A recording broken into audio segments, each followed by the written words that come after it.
Hello दोस्तों, कैसे हैं आप? उम्मीद करता हूँ आप बहुत अच्छे होंगे और अपनी पढ़ाई बहुत अच्छे से कर रहे होंगे। दोस्तों पढ़ाई करते रहिए, ज़्यादा ज़्यादा प्रैक्टिस करिएगा।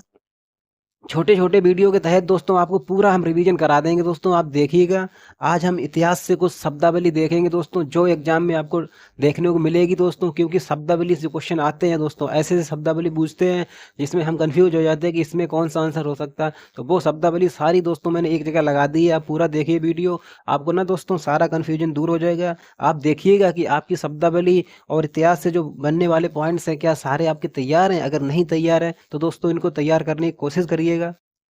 आइए दोस्तों देखते हैं पंचायतों का इतिहास। देखिए दोस्तों, भारत में पंचायतों का उल्लेख ऋग्वेद, बौद्ध काल, मौर्य काल, किस किस कौन कौन सी दोस्तों काल की बात की जा रही है? ऋग्वेद, वहीं दोस्तों बौद्ध काल और मौर्य काल। ठीक है दोस्तों, और गुप्त काल तथा मुगल काल निरंतर मिलता है। पंचायतों का उल्लेख है दोस्तों, वो ऋग्वेद से लेके और मुगल काल निरंतर देखने को मिलता है। ठीक है दोस्तों, ऋग्वेद, बौद्ध काल, मौर्य काल, गुप्त काल तथा मुगल काल में पंचायतों का उल्लेख निरंतर देखने को मिला है। देखिए दोस्तों, वैदिक युग में पंचायतों का कैसे क्या उल्लेख था? देखिए दोस्तों, वैदिक युग में क्या होता था कि पंचायत एक आध्यात्मिक व्यक्ति सहित, मतलब पंचायत जो होती थी वो दोस्तों एक आध्यात्मिक व्यक्ति सहित 5 व्यक्तियों का समूह होता था, जिन्हें पंच परमेश्वर कहते थे। क्या बोलते थे दोस्तों? जिन्हें पंच परमेश्वर बोलते थे। 5 आध्यात्मिक व्यक्तियों का समूह होता। ऋग्वेद में आपको वहीं दोस्तों सभा, समिति और विदत स्थानीय स्तर की लोकतांत्रिक निकाय थे। क्या दोस्तों? सभा और समिति और विदत स्थानीय स्तर के लोकतांत्रिक निकाय थे। आइए दोस्तों अब एक एक को देखते हैं, सभा क्या होती थी। सभा की बात करते हैं दोस्तों। सभा का ऋग्वेद में 8 बार उल्लेख मिलता है दोस्तों। कितनी बार उल्लेख मिलता है ऋग्वेद में? याद रखना दोस्तों, 8 बार उल्लेख मिलता है। ठीक है दोस्तों, याद रखना कि ऋग्वेद में इसका 8 बार उल्लेख मिलता है। इसमें दोस्तों कौन से लोग आते थे? इसमें दोस्तों श्रेष्ठ वर्ग के लोग आते थे, कुलीन वर्ग के लोग आते थे। याद रखना दोस्तों, ठीक है, श्रेष्ठ और कुलीन वर्ग के लोग आते थे। वहीं दोस्तों महिलाएं भी इसमें भाग लेती थी। क्या दोस्तों? इसमें महिलाएं भी भाग लेती थी और गांव के वरिष्ठ लोगों की सभा हुआ करती थी। वर्तमान में अगर दोस्तों देखा जाए तो राज्यसभा के समान। ठीक है दोस्तों, और इसमें दोस्तों क्या, अब जैसे दोस्तों राज्यसभा में आपको पता ही होगा, राज्यसभा में दोस्तों उच्च सदन होता है और दोस्तों स्थायी सदन होता है ना। उच्च सदन से आप याद रखना, यानी श्रेष्ठ कुलीन यानी वरिष्ठ लोगों की सभा हुआ करती थी। याद रखना दोस्तों। और इसका कार्य क्या होता दोस्तों? इसका कार्य होता दोस्तों ग्रामीण मामलों से संबंधित। सभा का कार्य क्या होता दोस्तों? ग्रामीण मामलों से संबंधित हुआ करता था। सभा के प्रधान को दोस्तों सभापति कहते थे। याद रखना, सभा के प्रधान को सभापति कहते थे। वहीं दोस्तों महिला जो सदस्य हुआ करती थी उसको सभापति कहते थे। क्या कहते थे? सभापति कहते थे। ये भी पॉइंट्स याद रखना दोस्तों, महिला को दोस्तों सभापति कहते थे और पुरुष को दोस्तों सभे कहते थे। याद रखना दोस्तों, पुरुष को सभे कहते थे। ठीक है दोस्तों, तो आपको दोस्तों इसमें क्या याद रखना है? आपको याद रखना है कि ऋग्वेद में इसका 8 बार उल्लेख मिलता है और इसमें दोस्तों श्रेष्ठ कुलीन वर्ग के लोग आते थे। ये गांव के वरिष्ठ लोगों की सभा हुआ करती थी। याद रखना दोस्तों, ठीक। और दोस्तों ग्रामीण मामलों से संबंधित इसका कार्य होता था दोस्तों। जो दोस्तों सभा हुआ करती इसका ग्रामीण मामलों से संबंधित इसका कार्य होता था। आइए दोस्तों अब देखते हैं नेक्स्ट, समिति। ठीक है दोस्तों, समिति क्या है? इसका दोस्तों ऋग्वेद में 9 बार उल्लेख मिलता है। कितना? 9 बार। तो सभा का 8 बार उल्लेख मिलता है, वहीं दोस्तों समिति का 9 बार उल्लेख मिलता है। इसका कार्य क्या होता है दोस्तों? राजा का चुनाव करना। यानी कि दोस्तों अगर ये राजा का चुनाव करते हैं, यानी इसका मतलब क्या हुआ? ये दोस्तों आम जनता का सदन है, यानी कि वर्तमान में लोकसभा के समान। वर्तमान में लोकसभा के समान दोस्तों, याद रखना। और इसके अध्यक्ष को क्या कहते थे दोस्तों? याद रखना, इसके अध्यक्ष को ईशान कहते थे। क्या कहते थे? ईशान कहते थे। आपको याद रखना, इसके अध्यक्ष को ईशान कहते थे। और इसे दोस्तों विष भी कहते थे। आपको ऑप्शन दिया जाएगा समिति, सभा और विदत में किसे विष कहते? तो याद रखना दोस्तों, समिति को विष भी कहते थे। याद रखना दोस्तों, ठीक है। और देखिए दोस्तों, राजा पर अंकुश लगाना कार्य इसी का होता था दोस्तों। ये जब राजा का चुनाव करती थी तो राजा पे अंकुश लगाने का कार्य भी इसी का था। याद रखना दोस्तों, राजा पे अंकुश लगाने का कार्य किसका हुआ करता था? समिति का। 5 साल बाद दोस्तों आज की भी जनता दोस्तों राजा पे अंकुश लगा देती है ना। तो दोस्तों अगर देखा जाए तो प्राचीन काल से और आज तक दोस्तों यही चीज हमें देखने को मिलती है। यानी कि पंचायतों का उल्लेख दोस्तों कोई आज से नहीं है, प्राचीन काल से आज तक देखने को मिलता आ रहा है दोस्तों। ठीक है, बीच बीच में इसमें उतार चढ़ाव होते आए दोस्तों, अभी हम आपको बताएंगे दोस्तों। ठीक है, और देखिए दोस्तों, राजा पे अंकुश लगाने का ऋषि का होता था। प्रजापति की 2 पुत्रियां सभा और समिति कहलाती थी। आपको ये तो कॉमन क्वेश्चन है, ये कई बार आपने पढ़ा भी होगा कि प्रजापति की 2 पुत्रियां कौन कहलाती थी? सभा और समिति कहलाती दोस्तों। ठीक है, याद रखना। तो दोस्तों आपको याद क्या रखना है? समिति का उल्लेख ऋग्वेद में 9 बार मिल। राजा का चुनाव करना समिति का कार्य होता था। इस अध्यक्ष इसका ईशान हुआ करता था। ये आम जनता का सदन होता था दोस्तों। ठीक है, और राजा पर अंकुश लगाने का कार्य दोस्तों समिति का हुआ करता था। याद रखना दोस्तों। आइए दोस्तों हम नेक्स्ट चलते हैं। अब देखिए दोस्तों, विदत किसकी बात की जाए दोस्तों? विदत। देखिए दोस्तों, बिदत ये सबसे प्राचीन संस्था थी, ठीक है, कार्यपालिका के समान इसका कार्य हुआ करता था। और देखिए दोस्तों, ये सबसे प्राचीन संस्था थी। क्या थी दोस्तों? सबसे प्राचीन। अगर आपसे पूछा जाए बताइए सभा समिति और बिदत में सबसे प्राचीन संस्था कौन सी थी, तो दोस्तों आपको बताना होगा बिदत। कौन सी दोस्तों? बिदत। याद रखना दोस्तों, बिदत। सैन्य लूटपाट का बंटवारा करना किसका कार्य होता था दोस्तों? याद रखना, बिदत का कार्य हुआ करता था। किसका दोस्तों? बिदत का कार्य होता था। और देखिए दोस्तों, ऋग्वेद में इसका 122 बार उल्लेख मिलता है। तो बहुत इंपॉर्टेंट पॉइंट्स है कि ऋग्वेद में सबसे ज्यादा उल्लेख किसका मिला है? सभा या समिति या बिदत का। दोस्तों याद रखना, बिदत का ऋग्वेद में सबसे ज्यादा उल्लेख किया गया, यानी कि 122 बार उल्लेख मिलता है। महिला पुरुष की बराबर भागीदारी हुआ करती थी। दोस्तों याद रखना, महिला पुरुष की बराबर भागीदारी हुआ करती थी। उत्तर वैदिक काल में दोस्तों बिदत संस्था जो हुआ करती थी वो दोस्तों समाप्त हो गई, ठीक है। तो दोस्तों आपको याद क्या क्या पॉइंट्स रखने हैं यहाँ से? आपको याद रखना कि सबसे प्राचीन संस्था कौन थी? बिदत थी। सैन्य लूटपाट का बंटवारा करना किसका कार्य था? बिदत का, ठीक है। सबसे ज्यादा ऋग्वेद में किसका उल्लेख मिलता है? तो बिदत का। याद रखना भाई, महिला और पुरुष की बराबर भागीदारी बिदत में देखने को मिलती है। और उत्तर वैदिक काल में बिदत का खेल समाप्त, ठीक है दोस्तों। याद रखना कि सभा समिति में उत्तर वैदिक काल में किसका अस्तित्व खत्म हो गया था? तो दोस्तों याद रखना, बिदत का अस्तित्व समाप्त हो गया था। दोस्तों अगर महाकाव्य काल की बात की जाए तो दोस्तों रामायण और महाभारत में भी दोस्तों पंचायतों का उल्लेख देखने को मिलता है। देखिए दोस्तों, प्रशासन दो भागों में विभाजित था। अगर दोस्तों रामायण के काल की बात की जाए तो प्रशासन दो भागों में विभाजित था। कौन कौन से दोस्तों? एक था दोस्तों पुर, वहीं दोस्तों जनपद। दोस्तों पुर को नगर कहते थे और जनपद को ग्राम कहते थे। दोस्तों ये बहुत कंफ्यूजिंग पॉइंट्स है कि जनपद को क्या कहते थे दोस्तों? रामायण काल में जनपद को ग्राम कहते थे दोस्तों, वहीं दोस्तों पुर को नगर कहते थे। ये याद रखना दोस्तों, ठीक है। पुर को नगर और जनपद को ग्राम कहते थे, ठीक है। रामायण काल में दोस्तों प्रशासन के दो भागों में विभाजित थे ये, ठीक है। और देखिए दोस्तों, रामायण में दोस्तों याद रखना कि राज्य में जाति पंचायत भी हुआ करती थी। क्या दोस्तों? राज्य में जाति पंचायत भी होती थी। और जाति पंचायत द्वारा निर्वाचित व्यक्ति राजा के मंत्रिपरिषद का सदस्य होता था। जो जाति पंचायत द्वारा जो दोस्तों निर्वाचित व्यक्ति होता था वो राजा की मंत्रिपरिषद का सदस्य होता था। और देखिए दोस्तों, महाभारत के शांति पर्व में स्थानीय संस्थाओं का पर्याप्त साक्ष्य देखने को मिलता है। ग्राम के ऊपर 10, 20 है ना, इन गांवों के समूह को अलग अलग नाम से जाना जाता था दोस्तों। आइए दोस्तों देखते हैं वो कौन कौन से गांव। दोस्तों याद रखना, ग्रामीण को ग्राम कहते थे। और देखिए दोस्तों, जो दशब होता था ना, तो दशब से याद रखना 10, यानी दशब से ही 10 पता लग रहा है। दशब से 10, दशब से 10। तो दशब दोस्तों 10 गाँव का समूह हुआ करता था। कितने गाँव का समूह हुआ करता? 10 गाँव का समूह दोस्तों दशब कहलाता था। और 20 अधिपति दोस्तों, ठीक है, 20 अधिपति दोस्तों से याद रखना 20, 20 से याद रखना दोस्तों 20, ठीक है। 20 से याद रखना दोस्तों 20। भाई दोस्तों देखिए, शतग्राम अध्यक्ष, शतग्राम अध्यक्ष दोस्तों 100 ग्रामों का समूह। देखिए दोस्तों, 7 से 100, 7 से 100। और देखिए शतग्राम पति, अगर पति की बात की है तो 1000 ग्राम समूह। देखिए दोस्तों, शतग्राम अध्यक्ष जब बात हो दोस्तों अध्यक्ष की, और 7 से दोस्तों याद रखना 100, 7 से याद रखना दोस्तों 100। और जब बात हो अध्यक्ष की तो दोस्तों 100 ग्राम समूह। और वहीं दोस्तों शतग्राम पति की बात हो, यानी कि जब दोस्तों बात हो पति की, यानी जब बात हो पति की, तब दोस्तों यानी तब दोस्तों याद रखना 1000 ग्राम समूह। कितने? 1000 ग्राम समूह। यहाँ जब बात हो दोस्तों ग्राम अध्यक्ष की तो 100 ग्राम समूह। और जब दोस्तों बात हो ग्राम पति की तो 1000 ग्राम समूह। कितने? 1000 ग्राम समूह, याद रखना दोस्तों। और देखिए दोस्तों, पंच परमेश्वर, कौन सा परमेश्वर दोस्तों? पंच परमेश्वर। संस्कृत ग्रंथों में 5 श्रेष्ठ लोग हुआ करते थे। क्या? जिन्हें दोस्तों पंच परमेश्वर कहते थे। पंच परमेश्वर किन्हें कहते दोस्तों? संस्कृत ग्रंथों में 5 श्रेष्ठ लोगों का समूह, 5 श्रेष्ठ लोगों का समूह दोस्तों, उन्हें पंच परमेश्वर कहते थे। तो दोस्तों आपको यहाँ से याद क्या रखना है? यहाँ से सब कुछ याद रखना, कुछ भी नहीं भूलना है, ठीक है दोस्तों। आइए दोस्तों नेक्स्ट चलते हैं। अब देखिए दोस्तों, प्राचीन कालीन इतिहास, अगर बात की जाए दोस्तों प्राचीन कालीन इतिहास में, जैसे दोस्तों मौर्य और मौर्योत्तर काल में, मौर्य एवं मौर्योत्तर काल में, इसमें दोस्तों देखिए क्या होता, वृद्धों की एक परिषद की सहायता से ग्राम का मुखिया ग्राम का शासन चलाता था। यानी दोस्तों जो वृद्धों की एक परिषद हुआ करती थी, उसमें से दोस्तों एक ग्राम का मुखिया होता था, वो ग्राम का शासन चलाता था। आपको ये ध्यान रखना दोस्तों, ठीक है। ये दोस्तों मौर्य काल की बात कर रहे हैं दोस्तों। कौटिल्य के अर्थशास्त्र में ग्राम पंचायतों का उल्लेख मिलता है। तो दोस्तों आपसे पूछा जाएगा किसके अर्थशास्त्र में पंचायतों का उल्लेख मिलता है? आपको याद रखना, कौटिल्य के अर्थशास्त्र में ग्राम पंचायतों का उल्लेख मिलता है। मौर्य काल में प्रशासनिक व्यवस्था, मौर्य काल में अगर दोस्तों देखी जाए प्रशासनिक व्यवस्था क्या होती है? जैसे 10 ग्राम समूह के संग्रहण कहा जाता है। अब देखिए दोस्तों, कंफ्यूजन फिर होगा आपको।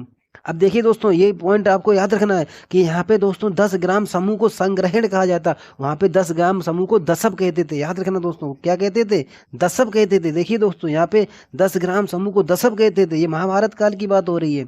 तो महाभारत काल में दोस्तों ये सारे पॉइंट्स याद रखना। और दोस्तों यहाँ पर देखिए दोस्तों, यहाँ पे दोस्तों 10 ग्राम समूह को संग्रहण कहते हैं। कितना फर्क है दोस्तों, याद रखना। ये मौर्य काल में और वो महाभारत काल में। और देखिए दोस्तों, संपूर्ण जनपद के शासन को समाहर्ता कहा जाता था। तो जो संपूर्ण जनपद के शासन को चलाता था उसको दोस्तों समाहर्ता कहते थे। क्या कहते दोस्तों? समाहर्ता कहते थे। और समाहर्ता के ऊपर दोस्तों महामात्य होता था। कौन दोस्तों मात्य होता था? महामात्य होता था। तो समाहर्ता के ऊपर दोस्तों महामात्य होता था, ये भी याद रखना। और देखिए दोस्तों, प्रत्येक ग्राम का अलग अलग शासक होता जिसे ग्रामिक कहते थे। और अगर दोस्तों ग्राम की बात की जाए तो प्रत्येक गांव का अलग अलग शासक होता था। क्या होता था? अलग अलग शासक होता था, जिसे ग्रामिक कहते थे। क्या कहते थे? जिसे ग्रामिक कहते थे, ये भी याद रखना। आइए दोस्तों, मौर्य काल से संबंधित शब्दावली और देखते हैं दोस्तों, इंपॉर्टेंट्स हैं, इसको भी याद रखना। देखिए दोस्तों, ये आपको याद रखने हैं, ये आपको याद रखने। जैसे महाभारत काल से याद रखने, वैसे ही दोस्तों यहाँ से मौर्य काल से भी आपको याद रखने हैं। बस यही तो दोस्तों रिवीजन वाले पॉइंट्स होते हैं, आपको यही रिवीजन करना है, उनको याद करना है। आइए दोस्तों देखते हैं। देखिए दोस्तों, मौर्य काल में बात की जाए, स्थानीय स्थानीय दोस्तों क्या होता था? स्थानीय दोस्तों 800 गांव का समूह होता था। याद रखना दोस्तों, स्थानीय 800 गांव का समूह होता था। क्या होता था? 800 गांव का समूह। और देखिए दोस्तों, द्रोणमुख, कौन सा मुख दोस्तों? द्रोणमुख, ये 400 गांव का समूह होता था। कितने गांव का समूह होता दोस्तों? ये 400 गांव का समूह होता था, ये याद रखना। और खरवटिक दोस्तों याद रखना, 200 गांव का समूह। कौन सा? 200 गांव का समूह। संग्रहण की बात की 10 गांवों का समूह। और ग्राम दोस्तों ग्रामीणी, ग्राम दोस्तों ग्रामीणी, ये दोस्तों सेम ही उसी की तरह। तो दोस्तों वहां पे क्या था दोस्तों? हमने बताया था एक बार दोस्तों, फिर रिवीजन करिए। तो दोस्तों एक बार फिर देखिए इस पे, आइए दोस्तों। दशव 10 ग्राम समूह, 20 अधिपति 20 ग्राम समूह, 7 ग्राम अध्यक्ष 100 ग्राम समूह, और 7 ग्राम पति 1000 ग्राम समूह। अब दोस्तों यहाँ पे फिर देखिए, स्थानीय की बात की है तो 800 गांव का समूह। मौर्य काल की बात की है, वो महाभारत काल में थे, ये मौर्य काल में दोस्तों। संग्रहण में 10 गांव का समूह, संग्रहण में 10 गांव का समूह, याद कर लो दोस्तों, संग्रहण में 10 गांव का समूह। और खरवटिक में 200 गांव का समूह, खरवटिक में 200 गांव का समूह। द्रोणमुख में 400 गांव का समूह, द्रोणमुख में 400 गांव का समूह। स्थानीय में 800 गांव का समूह। 8 के आधे 4, 4 के आधे 2 और 2 के आधे 1, इस तरह से दोस्तों याद कर लो। अब देखिए दोस्तों, अगर बात की जाए गुप्त काल की, अब देखिए दोस्तों गुप्त काल की। गुप्त काल में जो विषयपति होता है उसको जिलाधिकारी कहते थे। क्या कहते? विषयपति को जिलाधिकारी कहते थे। याद रखना दोस्तों, गुप्त काल में विषयपति को जिलाधिकारी कहते थे। क्या कहते थे? जिलाधिकारी। भाई दोस्तों देखिए, ग्रामिक को ग्राम प्रधान कहते थे, ग्रामिक को ग्राम प्रधान कहते थे। ग्रामीण को क्या कहते थे? ग्राम प्रधान कहते थे। राज्य के सभी केंद्रीय विभागों का प्रमुख अधिकारी होता है उसको सर्वाध्यक्ष कहते थे दोस्तों। जो राज्य के सभी केंद्रीय विभागों का जो प्रमुख अधिकारी होता है उसको सर्वाध्यक्ष कहते थे। क्या कहते थे? सर्वाध्यक्ष कहते थे। अब देखिए दोस्तों, बहुत इंपॉर्टेंट पॉइंट्स। पदाधिकारियों का सर्वश्रेष्ठ वर्ग, पदाधिकारियों का सर्वश्रेष्ठ वर्ग जिन्हें उच्च से उच्च पद पर नियुक्त किया जाता था उन्हें कुमारा मात्य कहलाते थे। कुमारा मात्य दोस्तों राजा के प्रभार से हुआ करते थे। ठीक है, तो दोस्तों यहाँ से भी आपको पॉइंट्स याद रखने हैं। देखिए दोस्तों, विषयपति को जिलाधिकारी, गुप्त काल की बात की जा रही, ग्रामिक को ग्राम प्रधान, और वहीं दोस्तों सभी केंद्रीय विभागों का जो अधिकारी होता था उसको सर्वाध्यक्ष कहते थे। और पदाधिकारियों को सर्वश्रेष्ठ वर्ग जिन्हें उच्च से उच्च पद पर नियुक्त किया जाता था उन्हें कुम्हारा मात्य कहलाता था दोस्तों। आइए दोस्तों अब देखते हैं गुप्त काल में कुछ शब्दावली। अब देखिए दोस्तों, फिर देखिए एक बार, इंपॉर्टेंट्स हैं ये, बहुत इंपॉर्टेंट दोस्तों मैंने निकाले हैं, आपको याद रखने हैं दोस्तों। ये श्रेणियों का व्यापार दोस्तों, नगर श्रेष्ठी, याद रखना दोस्तों। जो श्रेणियों का व्यापार होता है उसको नगर श्रेष्ठी के नाम से जाना जाता है। वहीं दोस्तों व्यापारियों का प्रधान दोस्तों उसे सार्तवाह कहते थे। याद रखना दोस्तों, जो व्यापारियों का प्रधान होता है उसको सार्तवाह कहते थे। ठीक है, व्यापारियों के प्रधान को सार्तवाह कहते थे। प्रधान शिल्पकार होता है उसको प्रथम कुलिक कहते थे। जो दोस्तों प्रधान शिल्पकार होता है उसको प्रथम कुलिक कहते थे। क्या कहते थे? उसको प्रथम कुलिक कहते थे। लेखक को क्या कहते थे? प्रथम कायस्थ कहते थे। याद रखना दोस्तों, लेखक को प्रथम कायस्थ कहते थे। तहसील को दोस्तों विथि कहते थे। क्या कहते थे दोस्तों? विथि कहते थे। और ग्राम की बड़ी इकाई को पेट कहते थे। याद रखना। एक बार दोस्तों फिर देखिए, श्रेणियों का व्यापार नगर श्रेष्ठी, व्यापारियों का प्रधान सार्तवाह, प्रधान शिल्पकार दोस्तों प्रथम कुलिक, लेखक दोस्तों प्रथम कायस्थ, तहसील दोस्तों विथि, और ग्राम की बड़ी इकाई पेट कहलाती थी दोस्तों। ये आपको याद रखने हैं। ठीक है, आइए दोस्तों अब नेक्स्ट चलते हैं। और देखिए अब दोस्तों देखिए, चोल काल की बात की जाए, चोल काल में देखिए दोस्तों, राष्ट्र जो होता वो 6 प्रांतों में विभाजित था। चोल काल में राष्ट्र कितने प्रांतों में विभाजित था? यही क्वेश्चन बहुत सिंपल क्वेश्चन बन जाएगा, बट ये दोस्तों आपके लिए सिंपल नहीं होगा। ठीक है, याद रखना दोस्तों, राष्ट्र को दोस्तों 6 प्रांतों में विभाजित करते थे। ठीक है दोस्तों, कितने प्रांतों में विभाजित करते थे? 6 प्रांतों में विभाजित करते। मंडलम दोस्तों कई जिलों का समूह होता था। वहीं दोस्तों कोट्टम कई जिलों को मिलाकर बनता था। वहीं दोस्तों देखिए नाडु, नाडु ये बहुत इंपॉर्टेंट, नाडु दोस्तों जिला कहलाता था। और कुर्रम दोस्तों गांव के समूह को कहते थे। कुर्रम गांव के समूह को कहते थे। और गांव दोस्तों मूल इकाई हुआ करती थी। गांव दोस्तों मूल इकाई हुआ करती थी। एक बार दोस्तों फिर देखिए, राष्ट्र दोस्तों 6 प्रांतों में विभाजित था। चोल काल की बात की जा रही दोस्तों। मंडलम कई जिलों का समूह होता था दोस्तों, याद रखना। और वहीं दोस्तों कोट्टम कई जिलों को मिलाकर बनता था। और दोस्तों नाडु और कुर्रम दोस्तों गांव के समूह को कहते थे। कुर्रम दोस्तों गांव के समूह को कहते थे। और गांव के दोस्तों जो होती थी, गांव क्या होता दोस्तों? गांव मूल इकाई होती थी। गांव मूल इकाई होती थी दोस्तों, याद रखना, ठीक है। आइए दोस्तों हम नेक्स्ट चलते हैं और देखिए चोल काल में क्या क्या नाम है। ये दोस्तों बहुत इंपॉर्टेंट है, ये आपको हर हालत में याद होने चाहिए। यहाँ से क्वेश्चन टपकेगा दोस्तों, बनेगा नहीं, टपकेगा दोस्तों, ठीक है। अब देखिए दोस्तों, पेरुनंदनम बात हो रही दोस्तों, पेरुनंदनम, तो ये बात हो रही उच्च श्रेणी के अधिकारी को। उच्च श्रेणी के अधिकारी को क्या कहते थे? पेरुनंदनम कहते थे। या दोस्तों रट लो इसको, है ना, गौर की पी जाओ कि उच्च श्रेणी के अधिकारी को पेरुनंदनम कहते थे और निम्न श्रेणी के अधिकारी को सिरुनंदनम कहते थे। सिरुनंदनम निम्न श्रेणी के अधिकारी को कहते थे। वहीं दोस्तों उड़न कुट्टम, उड़न कुट्टम की बात की तो राजा के आसपास के अधिकारी को उड़न कुट्टम कहते हैं दोस्तों। जो राजा के आसपास अधिकारी होगा ना वो तो दोस्तों अपने आप में उड़ेगा, क्या करेगा? उड़ेगा, तो उड़न कुट्टम याद है, ठीक है। निम्न श्रेणी की बात की जाए तो सिरुनंदनम, उच्च श्रेणी की बात की तो पेरुनंदनम, याद रखना दोस्तों, हंसी नहीं आनी चाहिए, इनको याद रखना है आपको। सामान्य गांव को क्या कहते थे? उर कहते थे। क्या कहते थे? उर कहते थे, याद रखना, उर कहते थे, उर। नगर में जो सभा होती थी उसे नगरत्तर कहते, क्या कहते थे? नगरत्तर कहते थे, याद रखना दोस्तों। नगर में जो सभा होती थी उसको नगरत्तर कहते थे। जिले स्तर पर जो सभा होती थी उसको क्या कहते थे? उसे नोटूर कहते थे दोस्तों, याद रखना, नोटूर, है ना। जिले स्तर पर दोस्तों नोटूर, है ना दोस्तों, टूर की बात नहीं की रहे दोस्तों, नोटूर की बात की जा रही। और देखिए दोस्तों गांव स्तर पर दोस्तों उरर, क्या दोस्तों? उरर। तो बड़े गांव को क्या कहते थे? बड़े गांव को दोस्तों तकुरम कहते थे या तनियूर कहते थे। क्या दोस्तों? तकुरम या तनियूर कहते थे, आपको याद रखने दोस्तों। एक बार फिर देखिए दोस्तों, पेरुनंदनम दोस्तों उच्च श्रेणी के अधिकारियों को, सिरुनंदनम दोस्तों निम्न श्रेणी के अधिकारियों को, उड़न कुट्टम की बात कीजिए राजा के आसपास के अधिकारियों को, ठीक है। उर कहते थे दोस्तों सामान्य गांव को, नगरत्तर कहते दोस्तों नगर में जो सभा होती थी, और नोटूर कहते दोस्तों जिले स्तर पर जो सभा थी। उरार जो दोस्तों हुआ करती थी उसको गांव स्तर पर सभा होती थी। तकुरम या तनियूर दोस्तों बड़े गांव को कहते थे। तकुरम या तनियूर दोस्तों बड़े गांव को कहते। आइए दोस्तों हम नेक्स्ट देखते हैं। और देखिए दोस्तों मध्यकाल की अगर बात की जाए तो मध्यकाल में दोस्तों आपको जैसे मुगल काल और दिल्ली सल्तनत की बात की जाती। दिल्ली सल्तनत में आप देखिए दोस्तों जो ग्राम प्रशासन होता था दोस्तों, ग्राम प्रशासन है वो दोस्तों मुकद्दम, मुकद्दम क्या करता था? जो प्रशासन का कारोबार देखता था, कौन? मुकद्दम, है ना, कहते हैं मुकद्दम प्रशासन का कारोबार देखता है। वहीं दोस्तों पटवारी क्या करता है? पटवारी आज भी दोस्तों क्या करता है? आपको पता होना चाहिए दोस्तों, है ना। क्या दोस्तों? राजस्व संग्रह, याद रखना दोस्तों, पटवारी कार्य होता दोस्तों राजस्व संग्रह, याद रखना, क्या पटवारी कार्य होता था? राजस्व संग्रह। और चौधरी दोस्तों पंचों की सहायता से विवाद समाधान, कहते नहीं अपने आप को बड़े चौधरी समझते हो, यानी कि पंचों की सहायता से विवाद का समाधान करना, ये दोस्तों चौधरी का कार्य हुआ करता था, ठीक है, ग्राम प्रशासन में। पटवारी दोस्तों राजस्व संग्रह करता था, मुकद्दम दोस्तों प्रशासन का कार्य देखता था। और देखिए दोस्तों मुगल काल की अगर बात की जाए, किस काल की बात कर रहे हैं दोस्तों? मुगल काल की। मुगल काल के दौरान दोस्तों जातिवाद और शासन की सामंतवादी प्रणाली ने ग्रामीण स्वशासन का पतनोन्मुख कर दिया। किसने दोस्तों? ग्रामीण स्वशासन के पतनोन्मुख किया दोस्तों जातिवाद ने और सामंतवादी प्रणाली ने ग्रामीण स्वशासन को दोस्तों पतनोन्मुख कर दिया मुगल काल में। आइए दोस्तों अब नेक्स्ट चलते हैं। अब देखिए दोस्तों मुगल काल की अगर बात की जाए, किलेबंदी वाले गांव को क्या कहते थे? मावस कहते थे। ये दोस्तों मैंने छांट ढूंढ ढूंढ निकाले दोस्तों, आपको याद रखने। किलेबंदी वाले गांव को दोस्तों मावस कहते थे। पुराना गांव दोस्तों असली कहते हैं, कहते नहीं पुराने की बात ही अलग होती है दोस्तों, है ना। तो पुराने गांव को असली कहते थे। वहीं दोस्तों नए गांव को दजली कहते थे, नए गांव को दजली कहते थे, याद रखना। और देखिए दोस्तों संगम कालीन की अगर बात की जाए, इसमें छोटा गांव दोस्तों सिरूर, यानी छोटा छोटा सिरूर, याद रखना दोस्तों। और बड़े गांव को पैरूर, बड़े गांव को पैरूर। हम लोग ये आपको उधर भी बताए थे दोस्तों, है ना, पेरुनंदनम, सिरुनंदनम और उड़नकट्टम, याद रखना दोस्तों। और देखिए दोस्तों प्राचीन गांव के, जो प्राचीन गांव होता है यानी पुराना गांव होता है उसको मुदूर कहते थे। क्या कहते हैं दोस्तों? मुदूर, है ना, याद रखना दोस्तों। प्राचीन गांव को मुदूर कहते थे, याद रखना दोस्तों। छोटे गांव को सिरूर, बड़े गांव को पैरूर, वही दोस्तों प्राचीन गांव को मुदूर कहते थे। आइए दोस्तों हम नेक्स्ट चलते हैं। दोस्तों कुछ पॉइंट अलग से भी लगाएं दोस्तों, इनको देखना। देखिए दोस्तों दक्षिण भारत में ग्राम समाज की सुदृढ़ और शानदार प्रस्तुति देखने को मिलती है। किसमें दोस्तों? दक्षिण भारत में। किसमें दोस्तों? दक्षिण भारत में। क्या क्या दोस्तों? या एक नजर देखिए दोस्तों, उर बताया दोस्तों, ये पहले बता चुका हूँ। उर जो हुआ करती दोस्तों वो सामान्य ग्रामीणों का संगठन होता था। क्या होता था दोस्तों? सामान्य ग्रामीणों का संगठन होता था।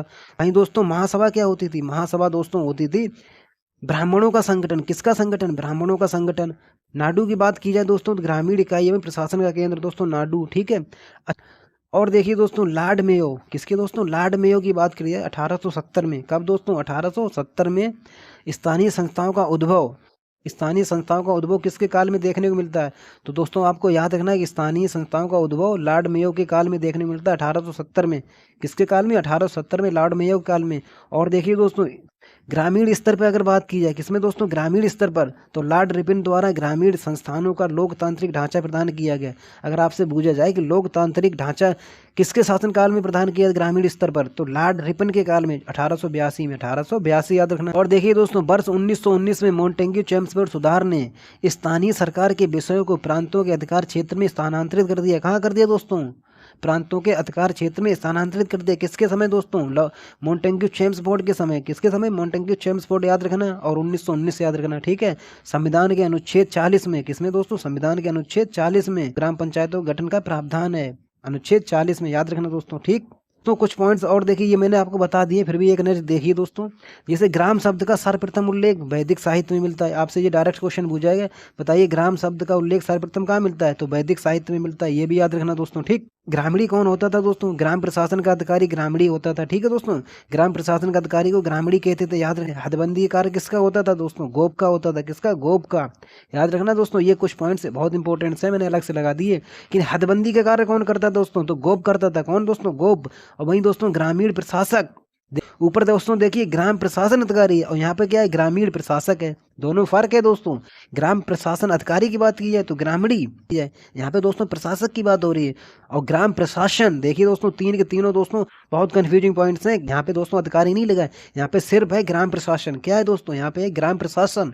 तो ग्रामपति या महत्तर याद रखना दोस्तों। और ग्रामपति दोस्तों कितने ग्रामों का समूह होता था, आप बताइए दोस्तों अब, ठीक है। तो दोस्तों आपको याद रहना है कि ग्राम प्रशासन अधिकारी ग्रामीणी, ठीक है, और ग्रामीण प्रशासक और ग्राम प्रशासन ग्रामपति या महत्तर, ठीक है दोस्तों, याद रखना। और हदबंदी के कार्य, हदबंदी कार्य दोस्तों कौन करता था? गोप। राधा मुकुंद मुखर्जी जी का एक दोस्तों स्टेटमेंट है, बहुत इंपॉर्टेंट है, इसको याद रखना। ग्राम पंचायतों को प्रजातंत्र के देवता की संज्ञा दी है। क्वेश्चन दोस्तों आएगा और आपको बताना होगा ग्राम पंचायतों को प्रजातंत्र के देवता की संज्ञा किसने दी है। इंपॉर्टेंट पॉइंट है। तो राधा मुकुंद मुखर्जी जी ने। किसने दोस्तों? राधा मुकुंद मुखर्जी जी ने, याद रखना दोस्तों। पंचायती राज का संबंध सत्ता के प्रजातांत्रिक विकेंद्रीकरण से है कि स्वतंत्रता प्राप्ति के बाद जनता को अधिक से अधिक शासन में सहभागी बनाने के लिए पंचायतों की भूमिका को स्वीकारा गया। याद रखना दोस्तों अगर आपका रिवीजन हुआ हो तो अपने दोस्तों के साथ शेयर करना और चैनल को सब्सक्राइब करना, ठीक है। लाइक आपकी मर्जी, मत करना दोस्तों, कोई बात नहीं है। चैनल को सब्सक्राइब और अपने दोस्तों के साथ शेयर जरूर कर देना दोस्तों। बीच में मैं बोलता नहीं हूँ, लास्ट में बस इतना दोस्तों मैं कह सकता हूँ, ठीक है दोस्तों। मिलते हैं नेक्स्ट वीडियो में। जय हिंद, जय भारत।